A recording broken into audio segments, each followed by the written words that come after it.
The Chief Executive Officer of the Swaziland Sports and Recreational Council, Darius Dlomo, says the council has spent over 2.1 million Emalangeni for the preparations of the 2016 Angola Youth Games to be staged in Angola this coming December. Dlomo said this in an interview with Swazi TV Sports.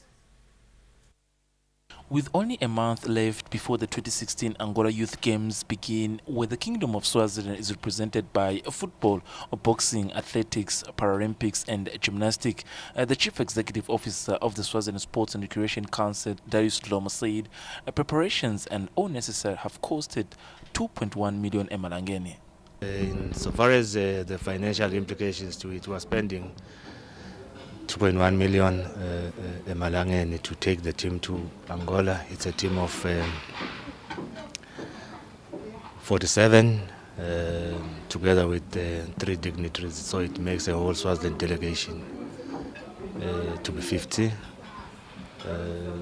We have had to reduce our expenditure kind of drastically, because for the previous editions, for instance, the one in Bulawayo, we spent something like 2.4 million there. But this one we had to be a bit stringent and prioritize on what we would spend on, and even reduce the team, because this one is a smaller team than the one we took to Bulawayo. Dlomo also elaborated on the delegation that will be heading to Angola in December. We will normally have a team size of 70. That includes both athletes and official. That is minus the dignitaries. But this time around, because we are flying the team to Angola, so the cost of air travel is high. So we've had to cut the team to this much.